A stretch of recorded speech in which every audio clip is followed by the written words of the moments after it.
Merci, ben, c'est à mon tour de vous remercier, les organisateurs de cette rencontre hein, et aussi le public. Et cette rencontre qui précisément me permet de m'inscrire dans la thématique du jour, hein, celle des pèlerinages, mais aussi faire écho un peu à l'actualité en orientant ma communication donc, vers les aspects sanitaires. Alors, avant de parler justement des aspects sanitaires et politiques, hein, donc ils ne sont pas directement religieux, je voudrais commencer par effectivement dire quelques mots sur le pèlerinage à la Mecque. Effectivement, les pèlerinages sont un phénomène universel. Avec le pèlerinage à la Mecque, on a aussi une forme de particularité hein, très forte en islam. Alors, qu'est-ce que c'est que le pèlerinage à la Mecque? C'est un fondement de l'islam, puisque c'est le cinquième pilier de l'islam. C'est donc une obligation pour tout musulman qui en a les moyens physiques et financiers hein, de se rendre à la Mecque. Et c'est une particularité, hein, puisque c'est le seul pèlerinage réellement obligatoire. Et de ce fait, donc, la Mecque constitue en somme le centre du monde pour les musulmans, le cœur de leur géographie sacrée.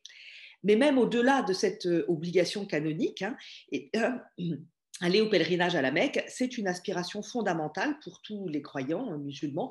C'est un désir très fort.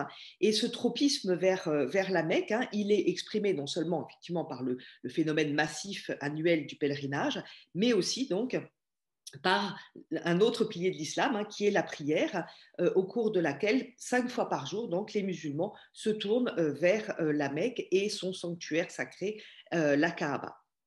Le pèlerinage à la Mecque, et c'est un point sur lequel sans doute qu'il faut rappeler sans doute, le pèlerinage à la Mecque est antérieur à l'islam, avant même la révélation de la nouvelle religion. Donc, dans cette région traversée par le trafic caravanier, hein, eh bien, les marchands caravaniers, mais aussi les tribus bédouines de cette région, hein, réalisaient donc à la Mecque et dans ses alentours une série de rituels hein, qui étaient dédiés à divers dieux. On était dans un contexte païen et l'un des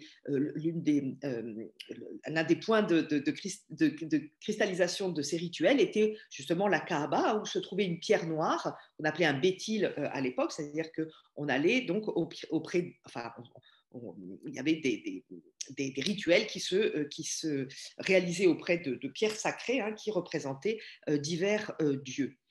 Donc, un pèlerinage actif, hein, important, qui était aussi une ressource économique importante pour la région, et en particulier la tribu des Quraysh, dont Mohammed est issu. Et justement, au moment de l'apparition de l'islam au 7e siècle, le prophète Mohammed ne va pas chercher à contester le succès des pèlerinages dans sa ville d'origine, mais en fait, il va récupérer ce pèlerinage au profit de la nouvelle religion.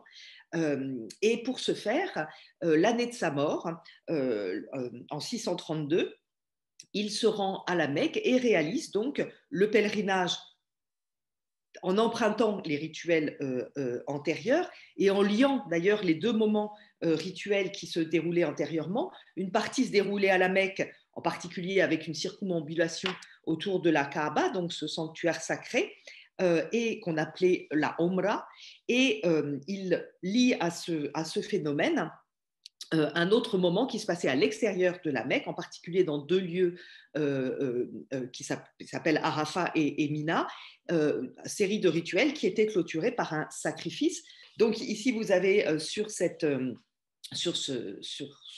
diapositive donc les rituels hein, qui se déroulent donc non seulement à la Mecque, mais aussi donc dans ces lieux à distance d'une vingtaine de kilomètres de la Mecque, donc tout un dispositif rituel hein, que le prophète allie en un unique rituel hein, il fixe donc ces rituels qui deviennent depuis lors immuables. Et quand les pèlerins viennent à la Mecque, hein, ils y viennent aussi pour mettre leurs pas dans les pas du prophète. Donc, ils se livrent à une imitation scrupuleuse de ce qu'a réalisé le prophète Mohammed lors de ce pèlerinage de l'adieu en 632. Donc, un pèlerinage qui se déroule non seulement donc sur le territoire même de la ville de la Mecque, autour de la Kaaba en particulier, et ensuite donc un certain nombre de rituels qui ont lieu dans ces espaces périphériques à la Mecque. Et dès lors, donc, chaque année, du 8 au 12 Dhu al-Hijja, qui est le dernier mois du calendrier lunaire musulman, hein, qui, je le rappelle, dérive par rapport au calendrier grégorien. Donc, chaque année, à cette période, une foule de musulmans, de plus en plus nombreux, bien sûr, au fur et à mesure de la conquête musulmane, hein, qui se répand de façon extrêmement rapide et efficace après la révélation de Mohammed. Donc, un nombre de pèlerins, hein, de plus en plus important se rendent à la Mecque pour réaliser ce pèlerinage, dont l'organisation, hein, a été une des grandes affaires des empires musulmans qui se sont succédés depuis donc les origines de l'islam jusqu'à l'Empire ottoman. Hein, les grands empires musulmans ont eu à cœur d'organiser, hein, cette immense rencontre autour donc de ce pèlerinage. Chaque année, donc à partir des différents points du Dar el-Islam, hein, de la maison de l'islam, c'est-à-dire l'espace musulman, de gigantesques caravanes étaient organisées, hein, et qui convergeaient donc vers le territoire sacré de l'islam, ici dans la province aujourd'hui de l'Arabie saoudite qu'on appelle le Hedjaz. Et donc, ces caravanes donc, demandaient en amont toute une organisation, hein, de la part des pouvoirs politiques de l'époque, réclamaient aussi la levée de financements importants, hein, qui passaient par la fiscalité, par le système des waqf, donc des biens de main morte. Il fallait aussi assurer non seulement le déplacement, vous voyez, dans ces caravanes, hein, mais également équiper les routes, en assurer la sécurité, donc financer évidemment, je le disais, tout ça.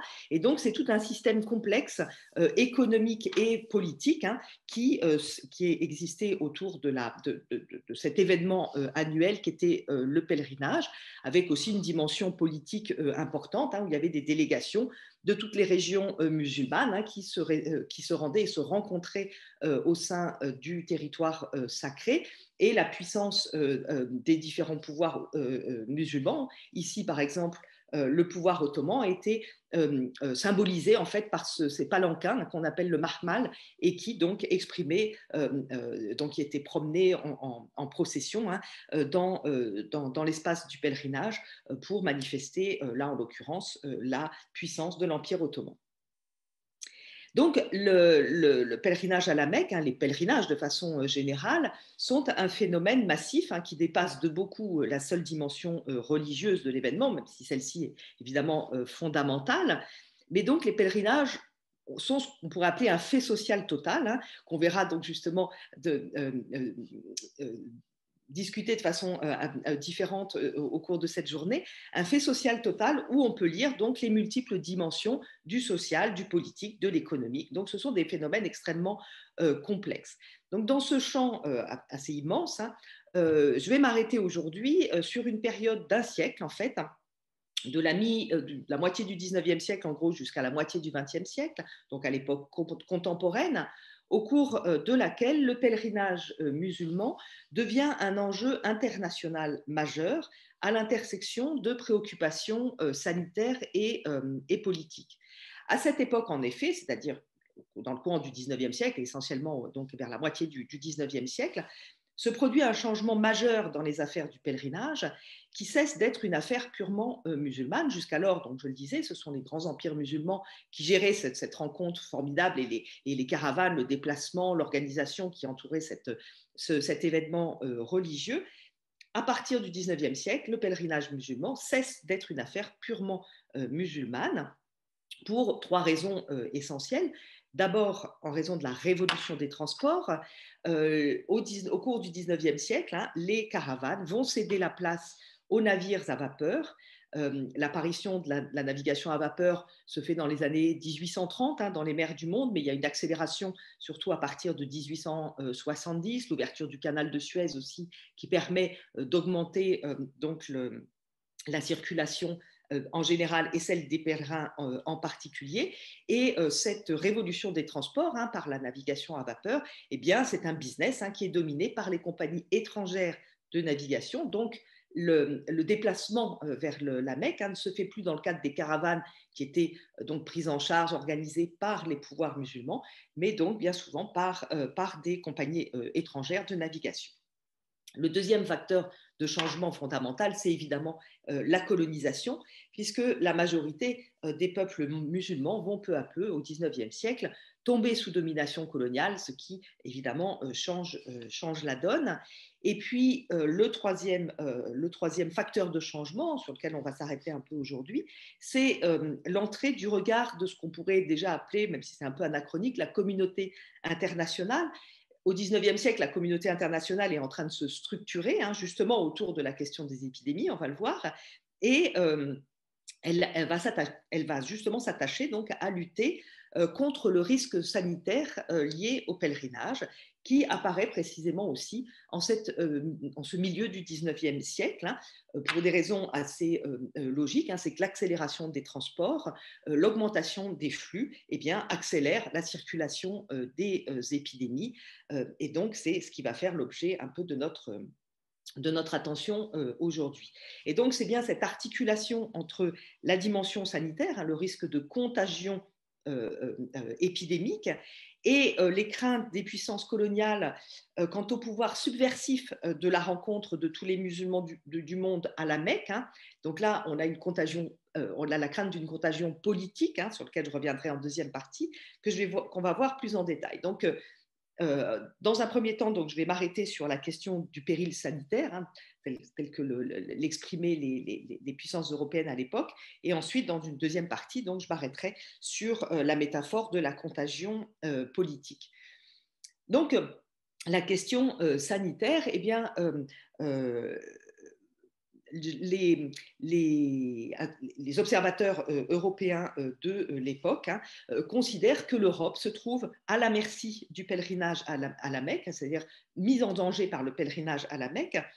Cette expression de l'Europe à la merci du pèlerinage à la Mecque, on le doit à un célèbre hygiéniste français, Adrien Proust, le papa de Marcel, mais qui est aussi donc un médecin réputé, qui est lui-même à des positions très hostiles justement à l'égard du pèlerinage musulman, considéré comme un risque sanitaire majeur pour l'ensemble du monde. Alors, pourquoi cette cristallisation sur le danger sanitaire de la Mecque? Ce danger est perçu à partir de l'année 1865. Cette année-là, le choléra éclate à la Mecque durant les cérémonies du pèlerinage, qui était particulièrement important. Il y avait 90 000 pèlerins qui se réunissaient cette année-là. Le chiffre semble dérisoire par rapport aux chiffres actuels, mais c'était un pèlerinage très important cette année-là. Et en fait, un tiers de ces 90 000 pèlerins, soit 30 000 personnes, sont décimés par la maladie. Et puis, au retour, et c'est évidemment ça qui crée le problème, qui occasionne la pandémie, au retour, donc après la fin du pèlerinage, les pèlerins dispersent la maladie dans la région proche du Moyen-Orient, et surtout très rapidement en Égypte, où justement la navigation à vapeur dans la mer Rouge rend très rapide le passage de la péninsule au continent africain, donc via l'Égypte, via Alexandrie, où de plus de Suez, on peut se rendre désormais en train, donc rapidement à Alexandrie. Donc là, la maladie éclate dans la ville littorale égyptienne, et de là, elle va se diffuser entre les pèlerins et les fuyards dans tous les ports de la Méditerranée, et atteindre l'Europe, puis plus loin l'Amérique. Cette pandémie, celle de 1865 du choléra, elle est en fait la 4e pandémie de choléra qui a lieu au XIXe siècle.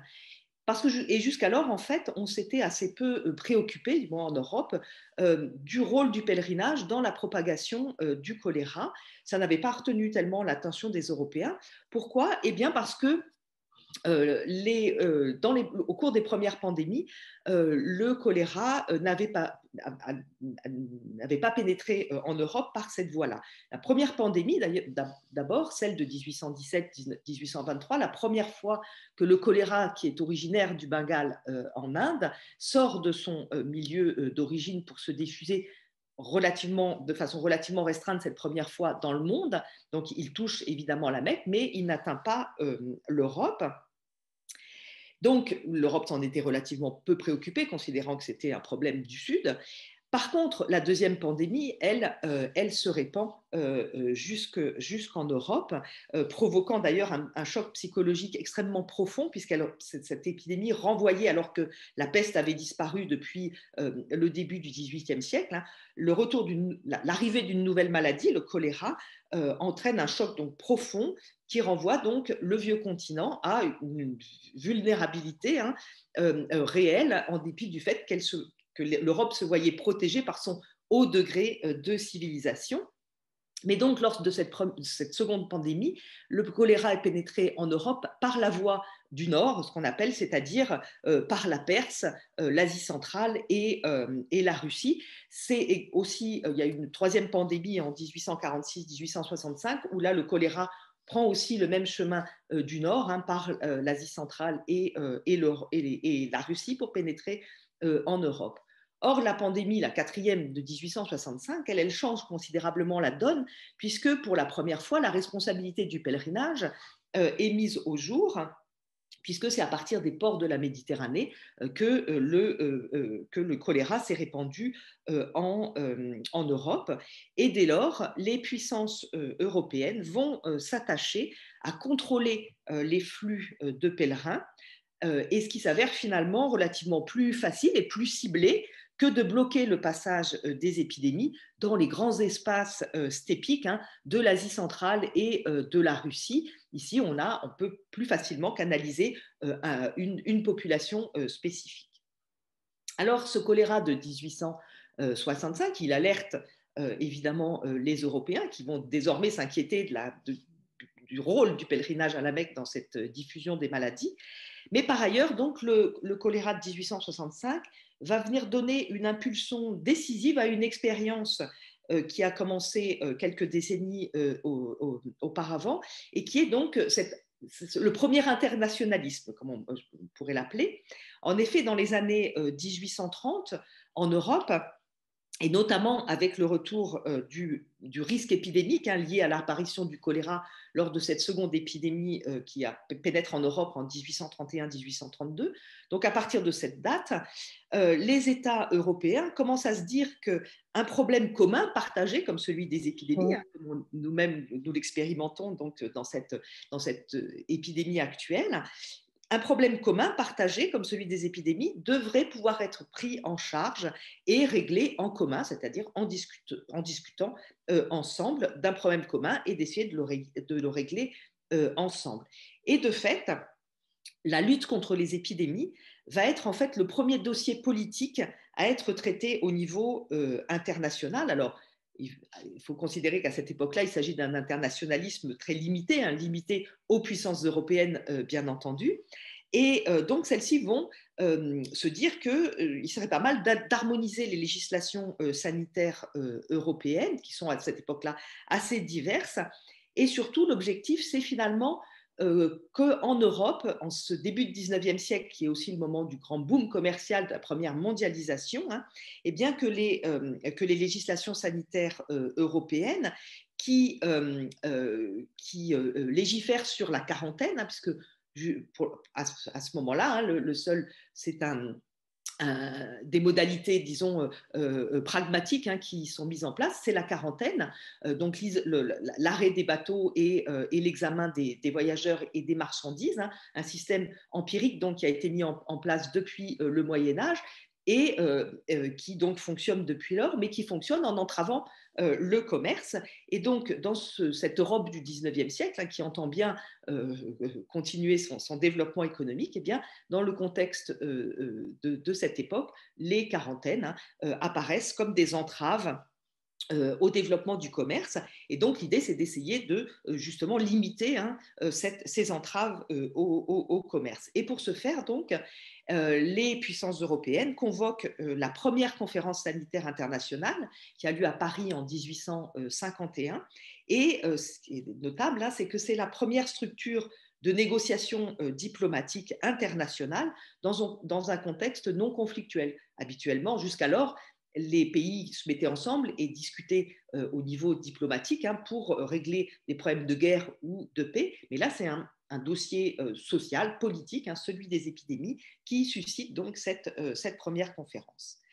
Alors en réalité, la volonté de se réunir est fort louable, mais il y a tellement de dissensions entre les pays européens, tant politiques que d'un point de vue scientifique, hein, puisque en fait, le 19e siècle est aussi dominé au niveau scientifique par la querelle entre les contagionnistes et les non-contagionnistes. On ne sait pas à cette époque-là comment les maladies se diffusent. Et donc, il y a ceux qui pensent que ça passe d'homme à homme, donc il y a contagion, mais c'est pas à cette époque-là l'esprit dominant. Hein. L'esprit dominant, c'est plutôt de dire c'est dans l'environnement dépourvu d'hygiène, hein, dans un environnement miasmatique que les épidémies se développent. Et donc, il n'y a pas d'accord scientifique, pas d'accord politique, et du coup, pas non plus d'accord pour mettre en place une législation commune, hein, qui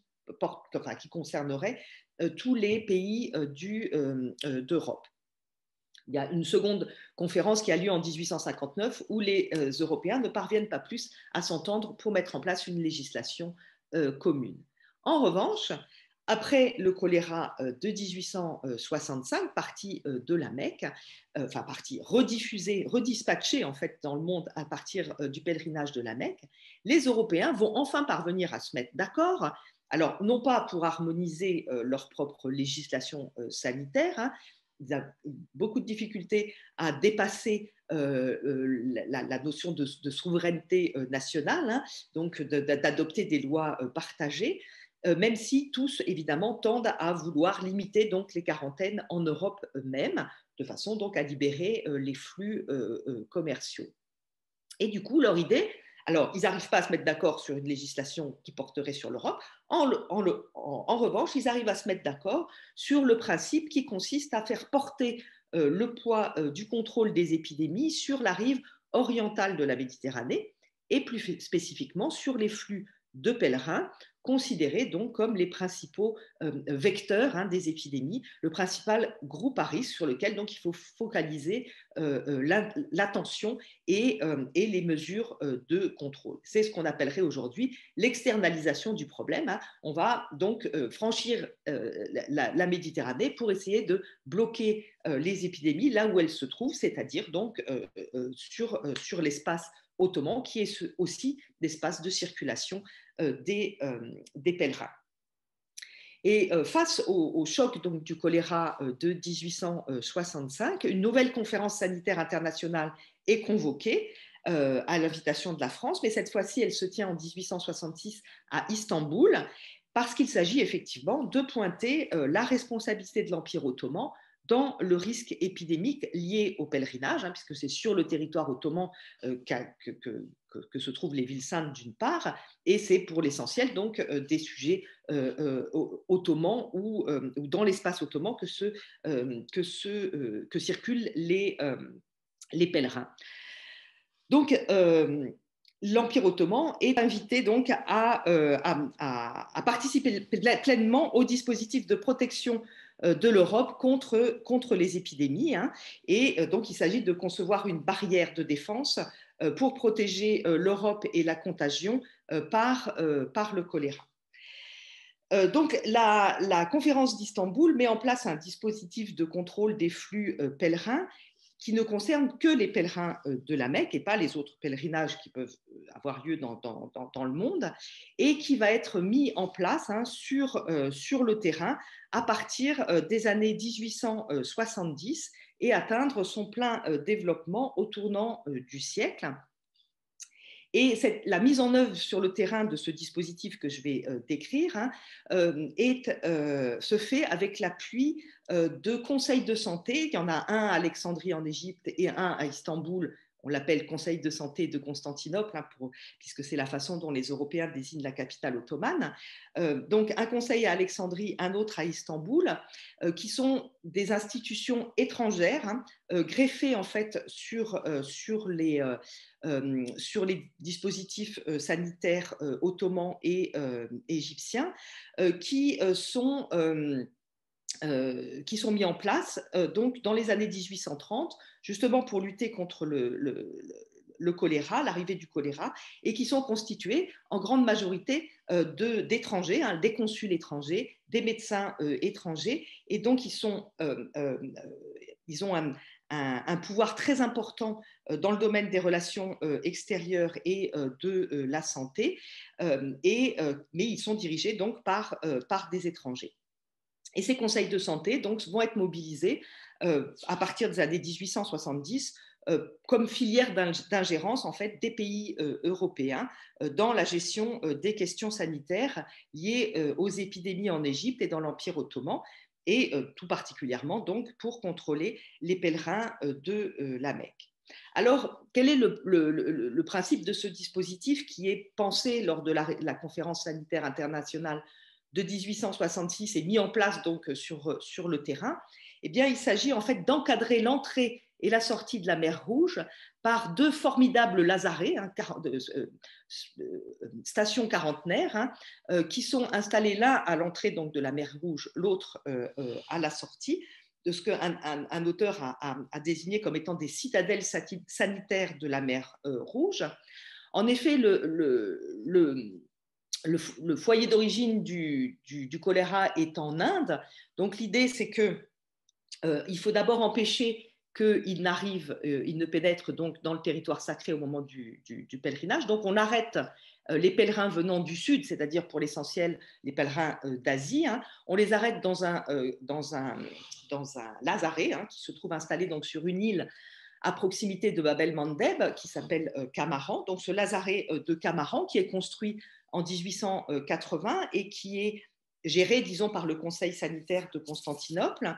Et donc, une fois qu'on a déterminé qu'ils étaient indemnes de choléra, ils peuvent poursuivre leur route et réaliser le pèlerinage à la Mecque. Le second bon point d'intérêt, c'est ici à la Mecque même, et là, les puissances européennes donnent des injonctions très fermes à l'Empire ottoman pour que celui-ci assure de meilleures conditions d'hygiène en particulier. Et donc, il y a aussi une démarche, disons, qui vise à construire le pèlerinage, hein, comme un foyer d'infection, ce qui permet de justifier donc de ce dispositif mis en place sur la mer Rouge.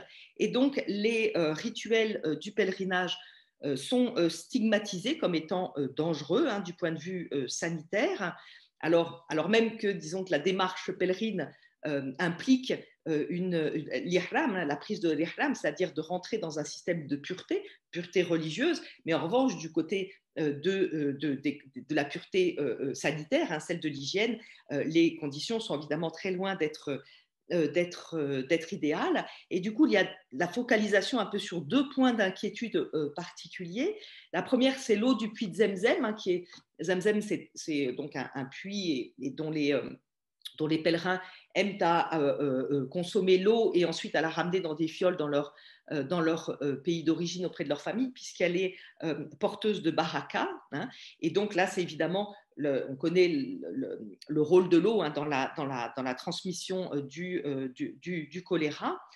Et puis, le second point de focalisation donc, de cette mise en cause donc, du caractère non hygiénique du pèlerinage se fait donc lors du sacrifice de Mina, qui clôt la séquence du pèlerinage, hein, et qui est donc la fête du sacrifice, qui se trouve donc au terme, qui intervient en fait dans le calendrier musulman au terme des rituels du pèlerinage, et où on le voit sur cette photo, hein, vous voyez, les moutons en fait sont sacrifiés, hein, au milieu des tentes, et donc créant effectivement des conditions d'hygiène particulièrement difficiles. Donc, le deuxième point de focalisation du danger sanitaire, c'est le pèlerinage lui-même, et puis ensuite la sortie du pèlerinage. Après le pèlerinage, eh bien, les populations qui viennent des régions septentrionales de l'islam, hein, c'est-à-dire depuis le Maghreb, l'Égypte, la Syrie, l'Anatolie, l'Asie centrale, hein, et qui donc parviennent par le nord pour se rendre à la Mecque, eh bien, peuvent arriver à la Mecque sans entrave pour venir faire le pèlerinage. En revanche, au retour, ils sont particulièrement dangereux puisqu'ils vont repartir vers les régions les plus proches de l'Europe. Et donc, c'est là qu'il faut avoir une barrière particulièrement efficace. Et donc, au retour, donc après le pèlerinage, ces pèlerins du Nord sont astreints donc à une quarantaine dans le lazaret de Tor, qui se trouve ici dans le sud du Sinaï. Et donc, un dispositif extrêmement lourd qui peut parfois entraver pendant plusieurs semaines la mobilité des pèlerins s'il y a une épidémie qui est déclarée soit en Inde, soit au Hedjaz. Alors, qu'est-ce qui arrive à ces pèlerins une fois qu'ils arrivent dans ces lazarets? Donc, ils sont l'un et l'autre au bord de la mer. Les pèlerins arrivent donc par des bateaux ils sont débarqués donc sur ce territoire. Ici, on a une vue générale du lazaret de Tor, avec ici les bâtiments de désinfection et ici les espaces de tentes, parce qu'au lazaret de Tor, ce sont sous les tentes que les pèlerins sont en quarantaine. Et donc, les pèlerins sont débarqués, sont emmenés devant donc, le bâtiment de désinfection. Ils sont, ensuite, leurs bagages sont triés pour être soumis à la désinfection.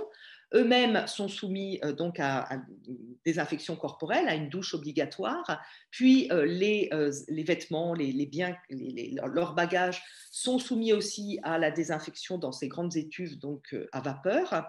Et ensuite, donc, ils sont enfermés pour un temps plus ou moins long en fonction donc de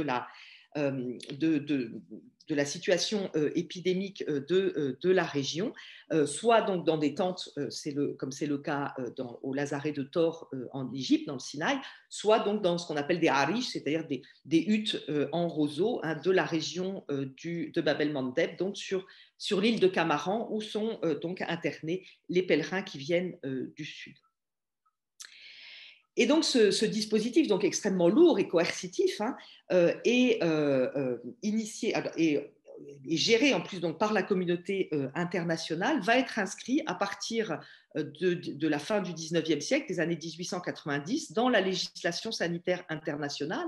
Les conférences sanitaires internationales qu'on a vues se réunir donc au début du 19e siècle, enfin, à la moitié du 19e siècle, vont continuer pendant toute la deuxième moitié du 19e siècle à se réunir de façon récurrente, et elles vont finir par se mettre d'accord. Et la première législation sanitaire internationale est adoptée en 1892. Puis ensuite, elle va constituer en fait la législation internationale qui est le début de la généalogie de celle qui aboutit à la réglementation sanitaire de l'OMS actuellement. Et donc, ce dispositif quarantenaire à l'égard des pèlerins est inscrit dans la législation internationale. Et si on parvient donc dans les années 1890 à aboutir à une législation, c'est grâce aussi à des progrès scientifiques, puisque à ce moment-là, la bactériologie, la révolution de Pasteur, entraînée par les découvertes de Pasteur, et donc où on comprend enfin l'origine des maladies et la façon dont elles se diffusent, c'est-à-dire que les maladies sont des germes, virus ou bactéries, et donc à partir de ce moment-là, on comprend les moyens de se défendre par la désinfection. Donc on le voit donc la désinfection des vêtements ici dans les lazarets, mais surtout la vaccination. Et à partir, alors c'est un peu long à se mettre en place, mais à partir des années 1920-1930, les pèlerins venant du monde entier donc, sont astreints à des vaccinations anticolériques, antivarioliques et contre la peste. Donc, ce dispositif très spécifique concernant les pèlerins est inscrit donc dans la législation internationale, et elle figure encore en annexe de la première réglementation sanitaire internationale qui est adoptée par l'OMS en 1951. Pourtant, entre-temps, évidemment, le péril épidémique a diminué et le dispositif a été allégé, mais ce n'est toutefois qu'en 1957 que la communauté internationale transfère à l'Arabie saoudite la responsabilité de l'administration sanitaire et quarantenaire du pèlerinage à la Mecque. C'est toujours le cas, bien sûr. L'Arabie saoudite a une souveraineté sanitaire sur la gestion du pèlerinage, mais ça reste quand même une préoccupation internationale importante. L'OMS garde un œil attentif sur la question des pèlerinages en particulier et des pèlerinages en général et de celui-ci en particulier, avec des recommandations spécifiques en fonction des dangers. Pendant longtemps, après la disparition des grandes épidémies, c'est la méningite qui a inquiété beaucoup sur le terrain de la Mecque. Aujourd'hui, c'est le coronavirus, le MERS et le Covid-19. Alors, si je me suis attardée sur ce dispositif sanitaire très spécifique du pèlerinage à la Mecque, il fait aussi écho à une autre crainte, celle de la politisation des pèlerins, puisque les principales puissances coloniales, la France, la Grande-Bretagne et la Hollande, qui sont d'ailleurs aussi celles qui pilotent le dispositif international, ces puissances coloniales développent une crainte parallèle à celle du choléra, qui est celle du panislamisme d'abord à la fin du 19e siècle, puis du nationalisme après la Première Guerre mondiale. Et au sein du territoire sacré, en effet, les pèlerins seraient susceptibles d'être saisis par la contagion du panislamisme, tout comme ils sont les vecteurs de la contagion du choléra.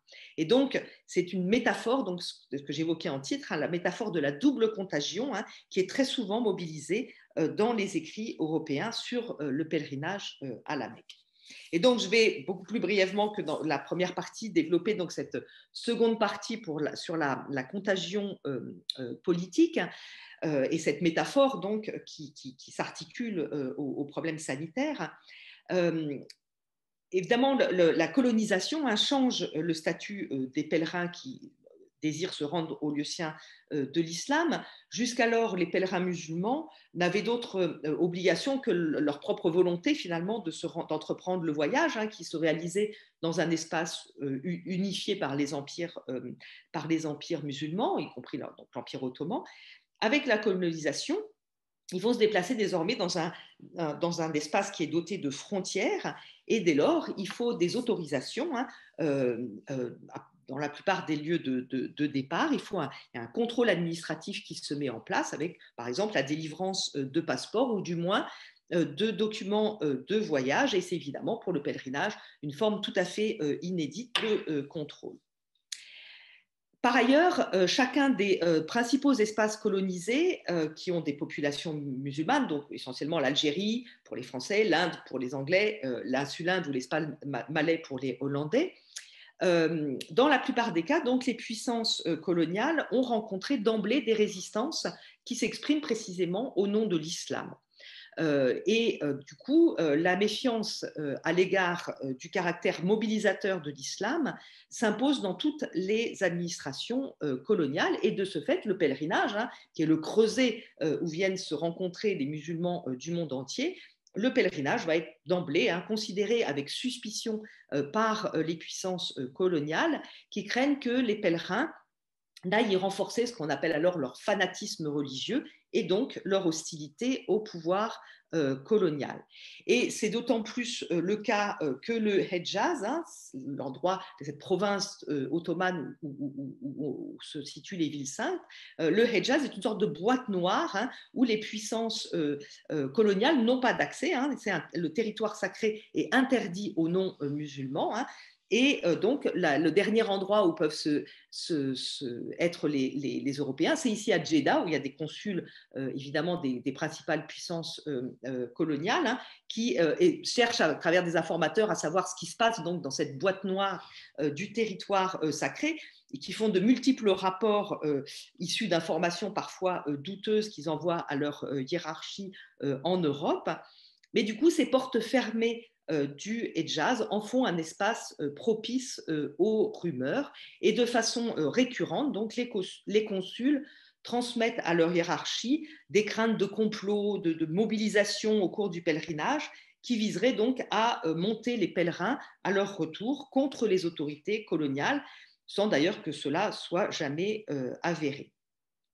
Cette crainte diffuse donc d'une politisation par l'islam, donc des pèlerins au sein du territoire sacré, prend un tour plus concret à partir de 1876, date à laquelle le sultan calife Abdul Hamid II arrive sur le trône et lui, il prône donc ce qu'on appelle le panislamisme, hein, qui est précisément une politique de resserrement autour de la figure du calife des musulmans du monde entier, hein, pour rendre plus cohérente la Oumma, la communauté des croyants, la rendre plus cohérente aussi justement pour essayer de faire pièce, hein, à cette avancée inexorable de la colonisation. Et évidemment, l'énoncé d'une telle politique, hein, du panislamisme, renforce la crainte des puissances coloniales. Et dans les années 1880, donc il y a de nouvelles rumeurs qui partent de plus belle, hein, imaginant des sociétés secrètes à la Mecque qui auraient des ramifications un peu partout pour pousser les musulmans à la révolte. En réalité, le danger politique du pèlerinage est beaucoup plus fantasmé que réel. Aucune mobilisation d'envergure n'a eu lieu au cours de la période coloniale, même si donc certains musulmans ont pu puiser durant le pèlerinage, au contact de leurs coreligionnaires, hein, un renforcement de leur identité à la Oumma, à la communauté des croyants, voire un renforcement de positions nationalistes, hein, d'abord pan-islamistes, mais ensuite nationalistes, qui va s'exprimer de façon de plus en plus claire au début, enfin, dans l'entre-deux-guerres. Alors, si la crainte des dangers politiques attachés au pèlerinage est partagée par les différentes administrations coloniales, quelle que soit en fait leur réalité, le poids du contrôle administratif sur les pèlerins est toutefois inégal. Outre le contrôle, disons, transversal, hein, qui est lié aux questions sanitaires, chaque culture coloniale définit ses propres modalités de contrôle sur les pèlerins. Et là, on voit de nouveau donc des différences, hein, importantes apparaître dans la gestion donc, du pèlerinage et donc du fait religieux de l'islam dans les différents espaces coloniaux. La Hollande, donc, qui a la mainmise sur ce qui va devenir l'Indonésie, encadre assez étroitement le pèlerinage. C'est d'ailleurs la première puissance à mettre en place un passeport qui est d'ailleurs fortement taxé, de façon à faire un tri social, hein, simplement. Si on doit payer cher pour avoir un passeport pour partir en pèlerinage, eh bien c'est que les gens qui ont un minimum de moyens qui peuvent le faire. Il demande aussi à ce qu'ils aient l'assurance, les autorités coloniales aient l'assurance que ceux qui partent ont les moyens de le faire, et non seulement de faire le pèlerinage, mais aussi d'entretenir leur famille pendant leur absence. Et puis, les autorités hollandaises imposent un billet aller-retour, hein, de façon à ce qu'on soit sûr que les gens reviennent sur place. Donc, il y a une organisation administrative assez importante, mais il n'y a pas d'obstacle, hein, d'entrave effective qui est mis au départ des pèlerins. Et d'ailleurs, les Hollandais, comme les Anglais, puisque là, vous avez l'affiche d'un conglomérat anglo-hollandais, hein, qui s'appelle Tongsi Tiga, et qui donc met à la disposition des pèlerins malais des gros navires, hein, donc c'est un business là aussi important, et donc pour ne pas entraver ce business, donc les Hollandais donc, contrôlent administrativement le pèlerinage, les pèlerins, mais ne mettent pas d'entrave effective au départ des pèlerins. Les Anglais en Inde sont beaucoup plus libéraux, hein. Ils misent sur le libéralisme. Alors, dès 1858, après la révolte des Cipayes, la reine Victoria avait fait une déclaration garantissant la liberté du culte et la non-ingérence des autorités coloniales dans les affaires religieuses. Donc, là aussi, pas d'entrave au départ, y compris administratif, ni passeport, ni conditions de ressources, hein, de peur de froisser la susceptibilité de la communauté musulmane. Mais les Anglais sont confrontés à un autre problème administratif, c'est que justement, comme ils n'imposent pas de conditions au départ, et en particulier pas d'avoir un billet aller-retour, eh bien, de nombreux Indiens qui partent sans précaution financière, pour le coup, avec juste un billet d'aller simple, hein, se retrouvent bloqués dans la misère, hein, au Hedjaz. Et après, donc, il faut que les Anglais, à grands frais, organisent le rapatriement de ces indigents. Et la France, enfin, pour terminer, la France qui est la plus restrictive, hein. au point de mettre en place pour l'Algérie une politique quasi systématique d'interdiction. Alors, l'argument qui est avancé justement, et c'est là qu'on retrouve ce lien entre les deux logiques sanitaires et politiques, c'est toujours au nom de la sécurité sanitaire que l'interdiction du pèlerinage est prononcée. Dès qu'il y a une suspicion quelconque de maladie infectieuse quelque part dans le monde, les autorités coloniales algériennes s'empressent d'interdire aux Algériens le pèlerinage par précaution, dans un but affiché de protection. En réalité, donc, cette politique apparemment bienveillante, visant à les mettre à l'abri d'un danger sanitaire, se fait en fait pour des raisons essentiellement politiques, les Français étant particulièrement inquiets du mélange des musulmans, c'est-à-dire que les sujets musulmans français, donc les Algériens, n'aillent se frotter à des populations plus politisées, déjà engagées sur la voie nationaliste dans le contexte du pèlerinage. Et du coup, la France a une politique quasi systématique d'interdiction du pèlerinage à la fin des années 90 et jusqu'à la Première Guerre mondiale. Après la Première Guerre mondiale, vu l'effort qui a été demandé aux coloniaux, il est difficile de reprendre une politique aussi sévère. Après la Première Guerre mondiale, donc la France va non plus interdire de pèlerinage, mais l'organiser elle-même et du coup en profiter aussi pour exercer, alors certes, améliorer les conditions du pèlerinage en mettant par exemple à disposition de grands navires, en améliorant aussi les conditions de vie à bord. Là, on voit des couchettes qui sont installées sur des bateaux qui, faut bien le voir, au départ étaient extrêmement succincts, où les pèlerins voyageaient à même le pont.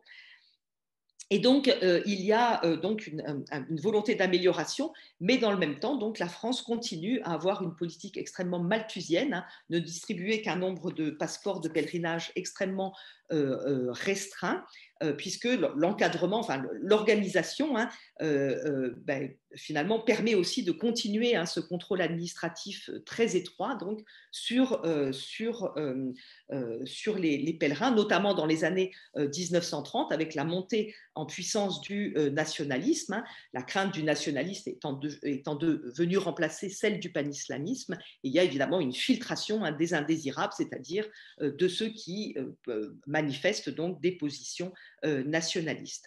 Et du coup, le Maghreb se distingue à cette époque par un très faible nombre de pèlerins en raison de ces restrictions apportées par les autorités coloniales françaises. Il y a tout au plus 1 millier de Maghrébins qui viennent en pèlerinage entre les deux guerres, contre à peu près 20 000 Indiens qui viennent depuis les territoires dominés par les Britanniques. Et du coup, dans l'espace colonial français, donc ce contrôle extrêmement étroit du pèlerinage est une caractéristique, et du coup, la question du pèlerinage devient un enjeu des luttes nationalistes, et au cours desquelles donc les pèlerins algériens surtout donc réclament la liberté du pèlerinage, c'est-à-dire la fin du contrôle administratif par la puissance coloniale sur cet espace de liberté religieuse qu'est le pèlerinage à la Mecque.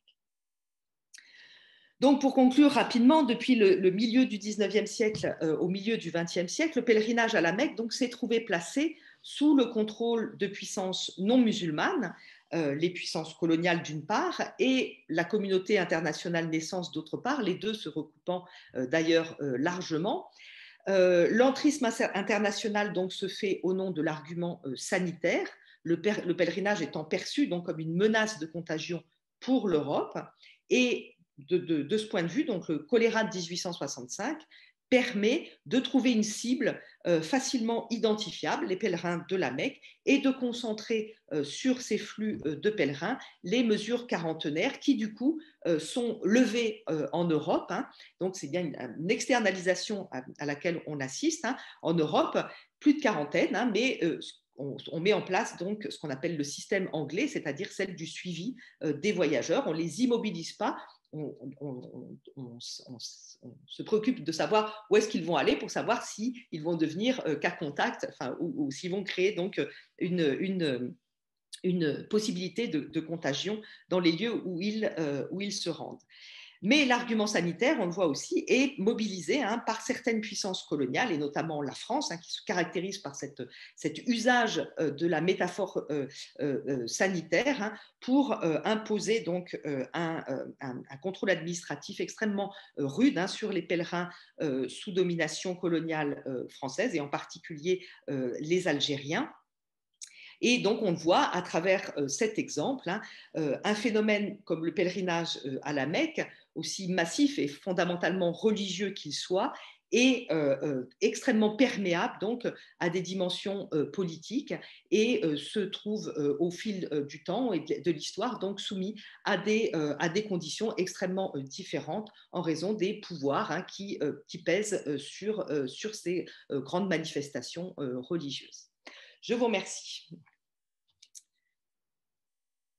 Eh bien, merci infiniment, Sylvia Schifolo, parce que c'était vraiment passionnant. Ça montre bien à quel point c'est une manière d'entrer à travers le pèlerinage à la Mecque, une série d'aspects qui parlent du siècle, de l'époque où ça se passait, etc. Et c'est vraiment extrêmement riche comme mode d'entrée. Je vous remercie. Je propose donc à nos amis de actionner leur caméra et de poser une question. Nous avons encore une demi-heure pour faire un échange. Donc, questions courtes, réponses courtes, de sorte d'avoir le plus possible de questions. Bonjour. Bonjour. On ne peut pas s'empêcher de se poser la question de ce qui va se passer cette année, c'est-à-dire à la fois en Arabie Saoudite, quelles mesures ont été prises contre la Covid, et deuxièmement, dans tous les pays du monde qui vont envoyer des pèlerins. Alors, est-ce que les mesures ont été renforcées? Où ça en est pour cette année? Alors, pour cette année, on a un petit peu de temps parce que ce sera que l'été prochain. En revanche, le pèlerinage qui a eu lieu l'été dernier, donc il a eu lieu cette année en juillet, donc évidemment au cœur de l'épisode du Covid-19. Et donc, c'est une mesure extrêmement forte que les autorités musulmanes elles-mêmes se sont toujours abstenues de faire. Autant les puissances coloniales pouvaient se permettre, comme la France, d'interdire le pèlerinage, autant dans la mesure du possible, il a toujours été très difficile pour les pouvoirs musulmans d'interdire le pèlerinage. Cette année, il a fallu le faire. Alors, il n'a pas été interdit, il y a eu juste l'autorisation d'un millier de personnes uniquement venues de l'Arabie saoudite et dans des conditions sanitaires extrêmement sévères. Donc, c'est dans ces conditions-là qu'a eu lieu le pèlerinage de juillet dernier. On peut douter que les choses s'arrangent beaucoup pour l'été prochain. Donc, il y a des chances. Alors, pour les Saoudiens, c'est extrêmement rude pour deux raisons. Pour des raisons, effectivement, de liberté religieuse, parce que donc, c'est difficile d'interdire le pèlerinage à mesure du possible. Il y a toujours eu donc une difficulté à interdire le pèlerinage, mais aussi pour des raisons économiques, puisque donc le pèlerinage, c'est un des grands revenus de l'Arabie saoudite, donc ça les met dans une situation très difficile. Mais donc je doute que peut-être qu'il y aura que le nombre de personnes autorisées sera un peu étendu, mais je doute que ce soit le cas. Ah, voilà, vous êtes revenue, Sylvia, vous aviez disparu de notre vue. Merci. Alors, d'autres questions? Je vois qu'il y a une question sur le chat, voilà. Voilà, une question sur le chat de Daria qui dit bonjour. Pensez-vous que ces restrictions imposées aux Algériens pour se rendre à la Mecque restent encore dans l'esprit des Algériens? Je suis en train d'écrire un mémoire sur la non-adhésion de l'Algérie à l'OIF. Alors, ça m'est difficile d'y répondre puisque justement, il faudrait enquêter aujourd'hui auprès des Algériens actuels pour savoir effectivement quelle est la mémoire de cette histoire-là. Les quelques échos que j'ai pu en avoir me montrent que ce n'est pas vraiment le cas. Alors, moi, j'ai beaucoup travaillé sur cette question. J'ai fait effectivement un ouvrage que j'aimerais bien voir traduit en arabe, de façon à ce que justement cette histoire-là soit aussi connue par les musulmans donc, des pays colonisés. Donc voilà, donc je ne peux pas répondre à cette question parce que vraiment ça mériterait de donner lieu à une enquête tout à fait actuelle pour pouvoir mesurer alors il y a quelques personnes, en particulier il y a un Algérien, un Marocain aussi qui a travaillé sur la question du pèlerinage à l'époque coloniale, mais il m'est difficile de savoir quel est l'écho de leurs travaux dans les espaces du Maghreb actuellement. J'avais éventuellement deux questions. La première, c'est est-ce que l'intervenante, que je remercie pour son exposé qui était vraiment passionnant, j'ai appris plein de choses, est-ce que s'il n'y avait pas la pandémie actuelle, elle aurait eu la même approche? Deuxièmement, c'est dans la continuité de ce qui a été dit précédemment. Effectivement, la politique coloniale française s'inscrit dans une continuité d'incompréhension que je trouve un peu curieuse. Et je me dis est-ce que c'est pas encore ça aujourd'hui qui fait qu'on a tant de malentendus avec une partie du monde? Voilà, je ne sais pas si je suis très claire dans mes questions. La première, en tout cas, oui. Est-ce que j'aurais eu la même approche? Oui, parce que tout simplement, ce travail date déjà d'il y a 10 ans. Donc, enfin, un peu moins, mais donc les travaux que j'ai publiés sur cette question-là, c'est d'abord un livre qui s'appelle Jeunesse de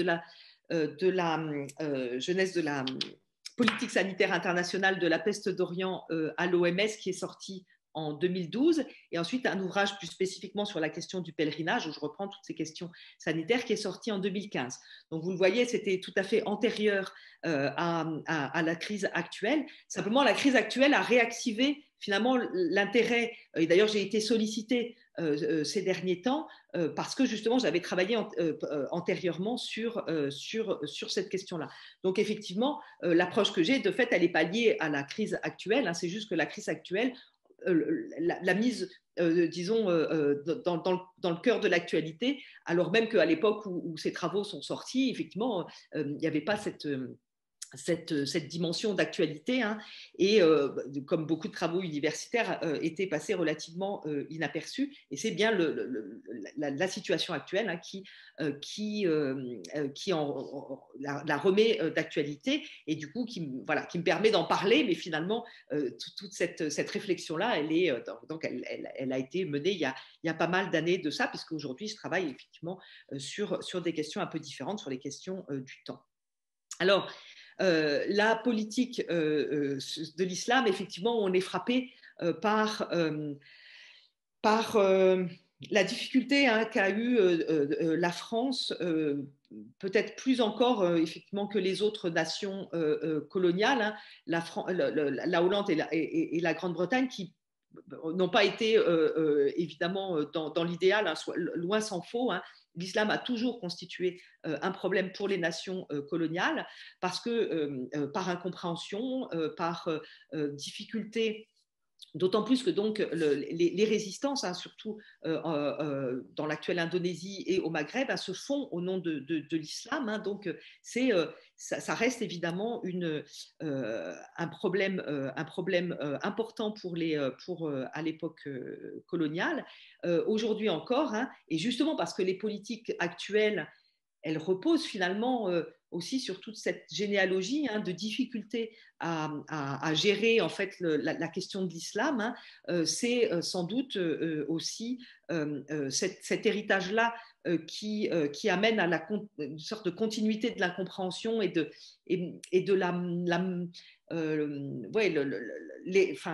la difficulté à gérer ça de façon un peu pertinente. Peut-être aussi parce que justement on ne se préoccupe pas tellement d'essayer de comprendre en allant chercher les travaux universitaires, hein, qui ne sont pas inscrits dans la polémique, mais bien dans l'expression, hein, d'un quotidien, de pratiques, hein, qui ne sont pas qui sont, voilà, comme moi j'ai essayé de le faire pour le pèlerinage à la Mecque, hein, de montrer qu'effectivement c'est un phénomène extrêmement complexe, qui est évidemment traversé par le fait religieux, hein, mais qui n'est pas nécessairement un porteur de danger, comme on a tendance donc à lire l'islam, effectivement, encore jusqu'à aujourd'hui. Eh bien, il y a une question de Yacine Djeziri qui vous pose la question suivante. Bonjour, malgré les restrictions des empires coloniaux, y a-t-il eu des réseaux clandestins qui ont été mis en place pour accéder au pèlerinage? Ah oui, bien sûr, puisque qui dit interdiction dit clandestinité, hein, et donc effectivement les puissants, enfin les autorités coloniales françaises, hein, ont eu beaucoup à faire face au phénomène bien compréhensible, hein, de la clandestinité. C'est effectivement, on ne leur donne pas l'autorisation d'y aller, donc ils y vont quand même. Alors, d'abord, c'est pour les Algériens en particulier, le départ en pèlerinage en dépit de l'interdiction est une des principales causes d'amende liées au statut de l'indigénat, hein, puisque c'est inscrit dans le statut de l'indigénat. Donc voilà, on doit avoir l'autorisation pour partir au pèlerinage. Et si on part quand même en clandestin, eh bien, on est au retour, hein, soumis à des amendes très fortes, voire à des emprisonnements. Et encore une fois, donc c'est vraiment une des raisons principales des amendes et des emprisonnements qui sont cette clandestinité du pèlerinage. Et puis aussi, les autorités françaises ont à gérer la difficulté aussi matérielle qui rejoint là pour le coup les Britanniques, parce que les pèlerins partant en clandestin partent souvent sans justement garantie finalement d'avoir les moyens d'effectuer le voyage à l'aller comme au retour, parfois dans des conditions extrêmement difficiles, hein. Alors c'est moins le cas des Maghrébins, mais beaucoup des Africains sous tutelle française, hein, qui traversaient toute l'Afrique du Nord, enfin tout le Sahara comme ça à pied, hein, pour rejoindre le Caire et ensuite la Mecque. Donc ils partent dans des conditions extrêmement difficiles.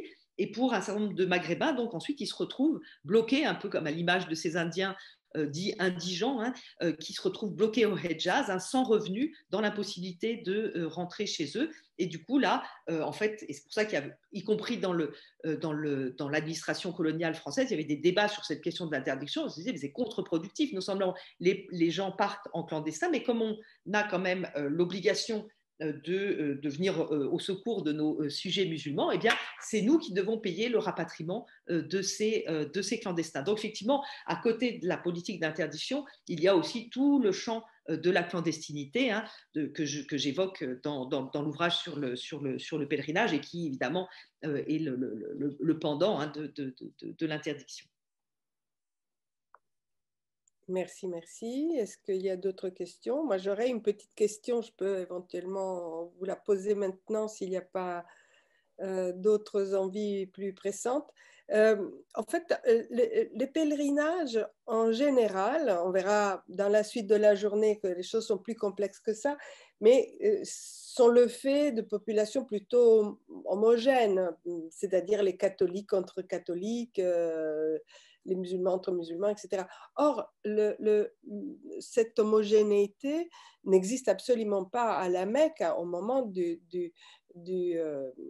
grand pèlerinage, du Hajj. Et donc, je me demandais si vous aviez des choses à nous raconter concernant cette espèce de grand mélange de populations d'origine, de cultures différentes, de générations différentes, etc., qui se retrouvent au même moment avec comme élément, évidemment,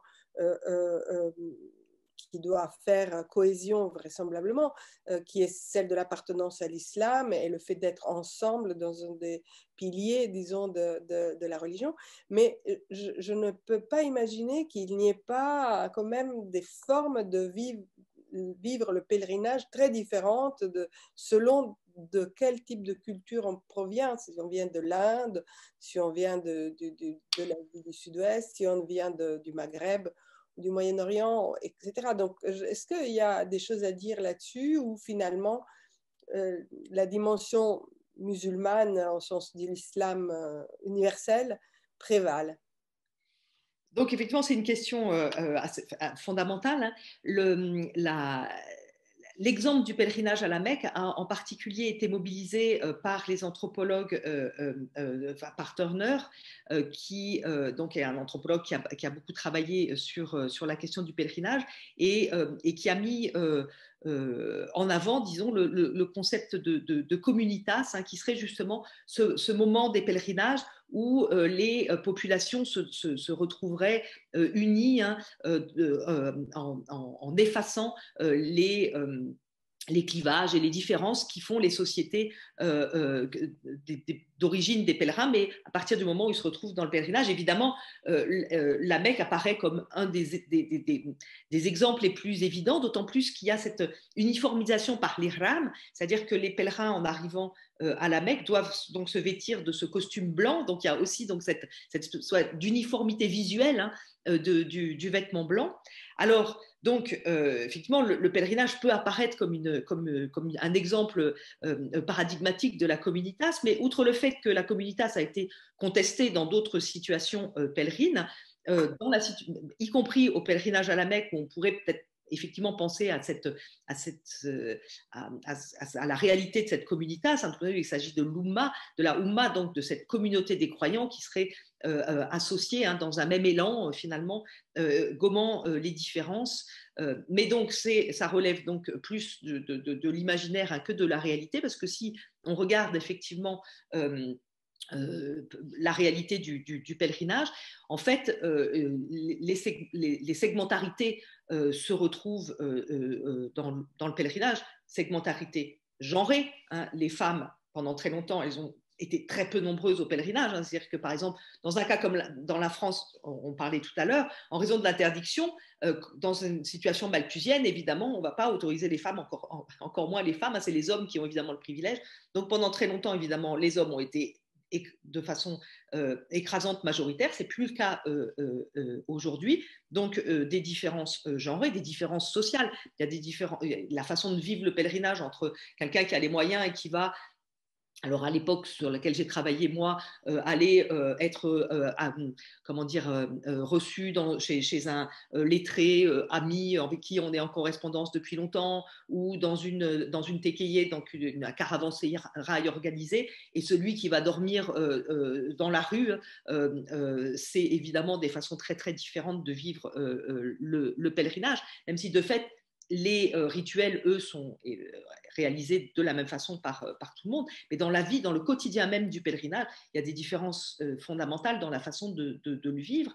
Après, il y a les clivages nationaux, hein. D'abord, les différences de langue, tout simplement. La communication, finalement, ne se fait pas aussi aisément qu'on pourrait le penser, puisque les langues ne sont pas nécessairement partagées. Et même, alors, à l'époque qui nous occupe, mais encore aujourd'hui de façon différente, hein, l'organisation à l'intérieur du territoire sacré, que ce soit à la Mecque, ensuite à Médine ou à Arafat et Mina, donc les différents lieux du pèlerinage, tout est organisé par nationalité, hein, y compris d'ailleurs à l'époque coloniale qui m'occupe moi, où il n'y avait pas de nationalité au sens mais donc les pèlerins algériens étaient dans tel espace. Et d'ailleurs, les Mzabites, donc les Ibadites, avaient eux leur propre tente et leur propre dispositif donc d'accueil sur place. Donc voilà, toutes les choses étaient extrêmement organisées d'un point de vue national. Donc en fait, le mélange, il est relatif en réalité. Évidemment, c'est un creuset, un espace où les gens se rencontrent, hein, mais donc il subsiste évidemment dans la façon de vivre le pèlerinage des différences évidentes, hein, en particulier sociales, et puis aussi, hein, des points de vue d'organisation même des choses, hein, il y a aujourd'hui, c'est des bracelets de couleurs différentes, hein, qui désignent donc les différentes nationalités. Et dans à Mina, par exemple, cette grande plaine dans laquelle on termine le pèlerinage, où il y a le sacrifice, hein, l'immense étendue de tentes, hein, est organisée, cloisonnée par nationalité. Donc, c'est aussi quelque chose qui marque, en fait, qui maintient des différences, hein, et que donc cette immense cohésion, évidemment, est un peu une vue de l'esprit. Et puis, on ne vient pas finalement mettre tous la même chose dans le pèlerinage, hein. il y a donc les études récentes ont montré aussi, là pour le coup sur des études sociologiques d'aujourd'hui, hein, comment effectivement les pèlerins ne viennent pas nécessairement avec les mêmes aspirations. Oui, oui, merci, c'est clair, oui, c'est très clair. Alors, est-ce que vous avez d'autres questions? Oui, je vois quelqu'un qui se manifeste. Oui, bonjour et merci beaucoup pour cet exposé très intéressant. J'ai particulièrement été intéressée par la façon dont a été décrite la mobilisation internationale pour faire face aux risques sanitaires. Mais il y avait aussi d'autres risques que couraient les pèlerins, notamment du fait d'une criminalité dans le Hedjaz, d'attaques des caravanes, d'arnaques des pèlerins qui cherchaient des hébergements, etc. Est-ce que cet aspect-là, lutte contre la criminalité, a aussi provoqué des réactions je dirais, de coopération des puissances qui, à l'époque, avaient des responsabilités à l'égard des populations? Alors, la mise en commun pas vraiment en fait, mais effectivement, chaque puissance coloniale, hein, réagissait. Alors, il y a eu des moments plus ou moins tendus, hein, de ce point de vue-là, mais le début du XXe siècle est particulièrement dangereux, hein, pour les pèlerins, puisque et sous le règne du shérif de la Mecque Hussein, hein, il y a eu beaucoup d'attaques de caravanes, de choses comme ça. Et là, effectivement, mais là, c'était chaque consul à Jeddah, hein, monté au créneau auprès des autorités, hein, pour protester contre les dangers qui menaçaient leurs pèlerins, puisque évidemment c'était des sujets qui étaient sous autorité coloniale. Mais donc, autant effectivement il y a eu des actions de chacune des puissances coloniales vers les dirigeants du Hedjaz, hein, que ce soit donc le shérif Hussein, mais même ensuite Abdelaziz ibn Saoud, mais il n'y a pas eu de cohésion, de mise en cohésion de la réflexion et des modalités. C'est resté très cloisonné entre les différentes puissances coloniales, encore qu'elles avaient effectivement c'est un problème récurrent, hein, de venir protester effectivement contre les dangers que couraient les pèlerins sous leur responsabilité, hein, dans le territoire sacré. Donc, une dernière question qui porte sur le travail d'universitaire et de chercheuse de notre intervenante. C'est comment travaille-t-elle pour étudier ce thème? Est-ce qu'elle est appelée à aller en Arabie Saoudite éventuellement? Dans quelles conditions? Comment, voilà, je voulais savoir comment elle s'engage, qu'elle organise un peu ses recherches. Alors, bon, moi, je suis historienne et du coup, effectivement, je vais explorer le passé. Et donc, de la même façon qu'un 18e, un spécialiste du XVIIIe siècle n'est pas obligé d'aller dans le XVIIIe siècle pour faire son travail, eh bien, moi, en tant qu'historienne donc de cet épisode, et n'étant pas musulmane, je ne me suis jamais rendue évidemment au pèlerinage, hein. Et par ailleurs, donc, il se trouve que comme ça a été, moi j'ai travaillé sur la question, justement sur le moment colonial. Donc évidemment, par contre, les archives des puissances européennes, hein, regorgent de choses, hein, sur le pèlerinage, puisque ça a été quelque chose d'extrêmement important à gérer pour chacune des puissances coloniales, hein. Donc moi, j'ai travaillé essentiellement sur des archives françaises, donc qui permet de restituer cette histoire. Par ailleurs, malheureusement, les archives de la province du Hedjaz, des archives ottomanes de la province du Hedjaz, dans lesquelles on pourrait avoir l'écho sur place, ont disparu, hein, ne sont pas accessibles, hein, dans leur majorité. Alors par contre, j'ai beaucoup, comme je suis assez faiblement, mais quand même un peu arabisante. J'ai beaucoup lu par contre les récits de voyage des pèlerins de la Mecque, de façon à pouvoir aussi donc observer les choses du point de vue du pèlerin.